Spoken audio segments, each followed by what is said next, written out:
Good morning, welcome. Today we're gonna speak about free trade agreement. This time we have three analysts of Sabana University: Samuel Santofimio, Catherine Riquet, and Andres Ortiz. Let's have a little review about free trade agreement.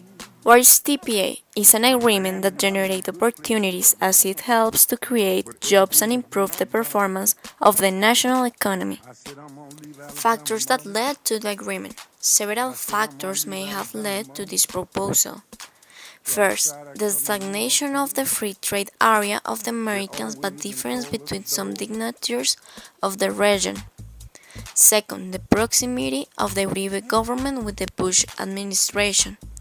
Third, near the end of the Anti-Trade Preference Act and drug eradication.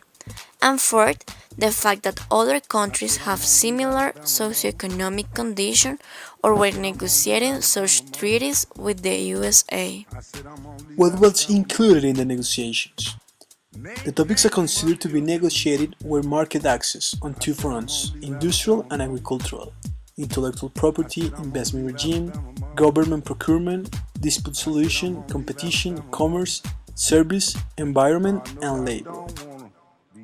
Some opportunities and problems. Flowers are big business in South Florida. All of these blooms are flown in on a daily basis from Colombia, a trade worth hundreds of millions of dollars a year. But things could get even busier here. The new free trade agreements should mean these flowers will be cheaper, and sales manager Carlos Bermudez says that's good for business. It will also benefit creating more jobs because probably the consumer will buy more flowers. The more flowers they buy, the more jobs will be created in the U.S. as well as in Colombia. The Obama administration claims the new agreements could boost U.S. exports by at least $13 billion a year and create more than 20,000 new jobs. On the face of it, then, this would seem like a win-win situation for all the countries involved.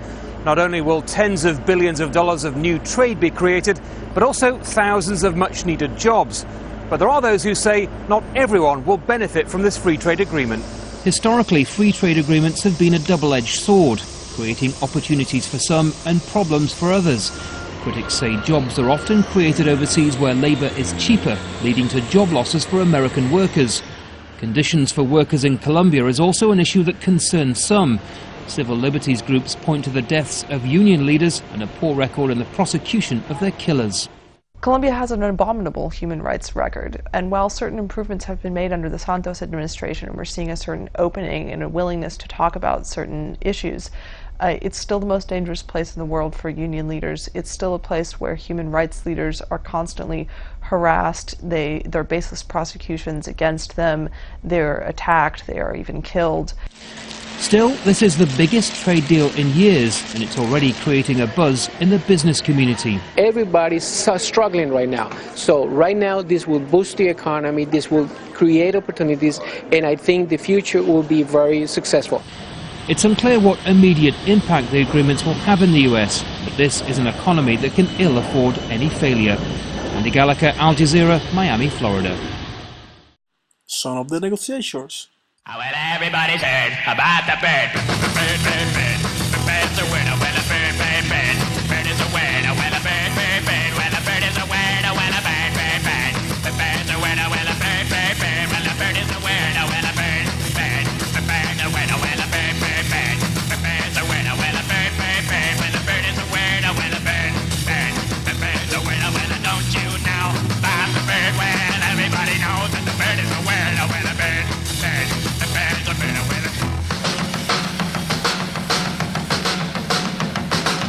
Everybody's heard about the bird. The bird's a winner, winner, bird, bird, bird. Negotiation tactics. Let's talk about of negotiation tactics that were used in the free trade agreement. Mr. Samuel, please show us the tactics that you recognized in the negotiation. Good morning. First, we need to mention the US ban. If the United States didn't reach an agreement with Colombia, they will reach an agreement with another developing country. In the other case, the Colombian ban seems to be that if Colombia didn't reach an agreement, they would try to develop an agreement with any country, probably in the East of Asia. Another tactic is the passive-aggressive behavior. In this example, the United States was not so concerned about reaching an agreement that favors Colombia, but instead just wanted to make profit without thinking in a mutual agreement that it was beneficial for both countries. According to the Colombian government, they were very confident because they thought they would reach a very favorable agreement for the country. They thought everything would be easy and the United States would satisfy their demands. I think that Colombia believed that having a military agreement in effect was a sufficient pretext for the United States signing an agreement accepting all the guarantees. This is called endowment effect. Another topic is ignoring others' cognitions. In example, negotiators of each country, Panama, Peru and Colombia, didn't bother to ask about other parties' perceptions and thoughts, which led them to work with incomplete information and procedures faulty results. And finally, Colombia seemed to work with an accommodating strategy because the country put little interest or concern in whether they attained their outcomes, but they are quite interested whether the other party attains the outcomes. What we have to add is that the United States pursues their own outcomes strongly and shows the little concern for whether the other parties obtain these outcomes. It is not a voting strategy. In other case, the United States also used intimidation when attempting to force the other party to agree by means of an emotional ploy. That country used the power and the military agreement available with Colombia to increase the appearance of legitimacy. And finally, we have to talk about bogeys. It is a strategy used for distraction. It tries to make an important issue very important. The tactic is most effective when negotiations identify an issue that is quite important to the other side but of little value to themselves. It seemed to be that the US applied the bogeys technique when demonstrating that Colombia did not have a clear security policy for its employees, as well as failed to protect union members. Intercultural dimensions. When speaking about power distance, the American premise is liberty and justice for all. American organizations' hierarchy is established for convenience. Superiors are always accessible and managers rely on individual employees and teams for their expertise. While Colombia is a society that believes that inequalities among people are simply a fact of life, this inequality is accepted in all areas of society.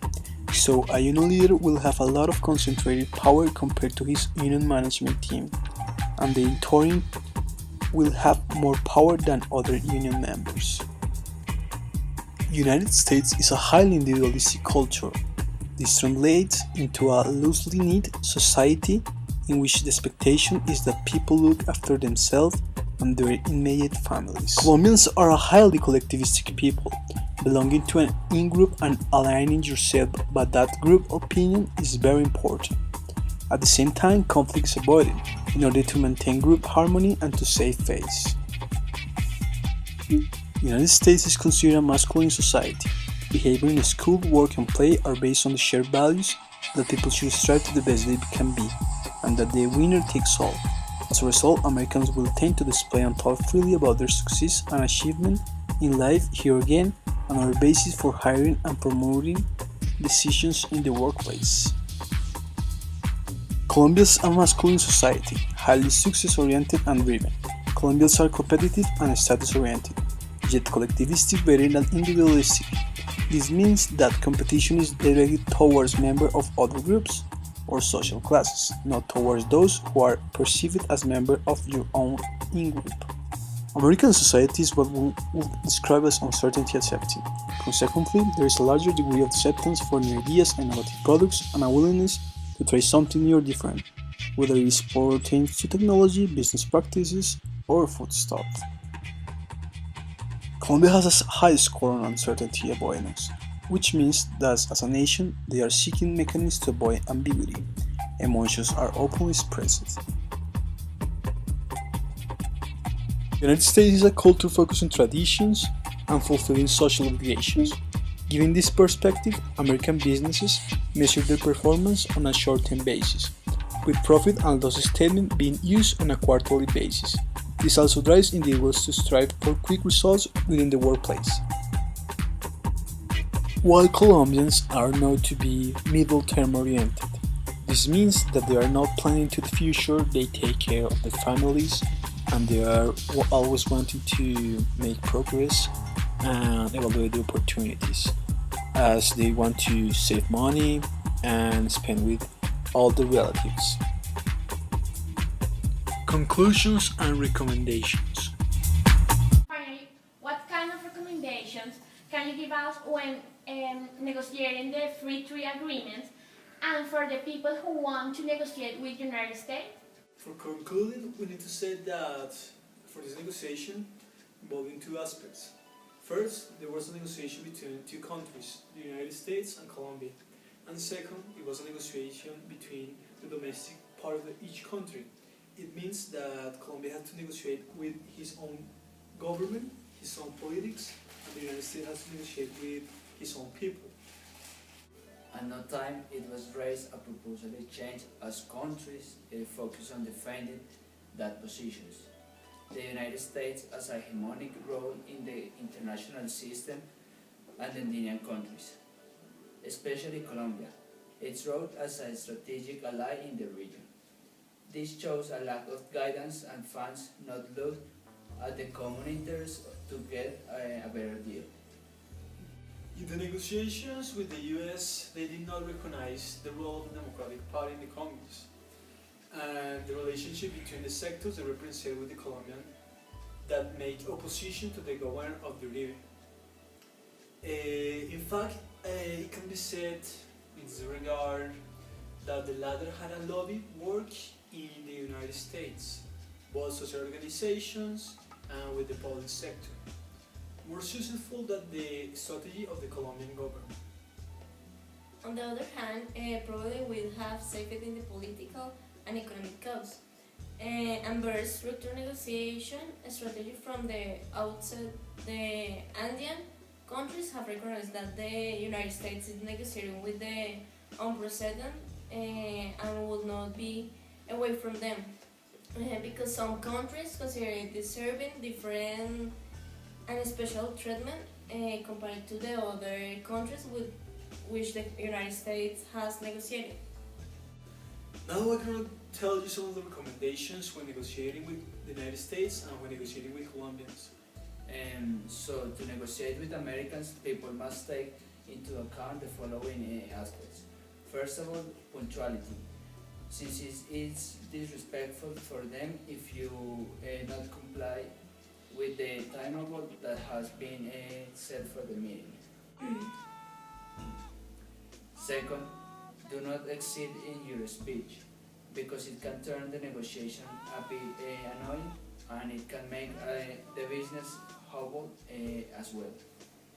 The next issue is when carrying on a negotiation dialogue, one must be cautious when talking, as they should handle a moderate level of humor without annoying rendered it to a state that can potentially affect the negotiation. Similarly, when negotiating, you have to take into account the interests of both sides, noting that in any negotiation you can win or lose, and this should not affect future relationships, just as the negotiation must maintain good deals to maintain future relations. Well, thank you very much for being in our show. Thank you very much. Certainly it's a pleasure to be here and we'll see you soon. Yes, thank you. Thank you very much. We hope you enjoy our presentation and we'll see you soon.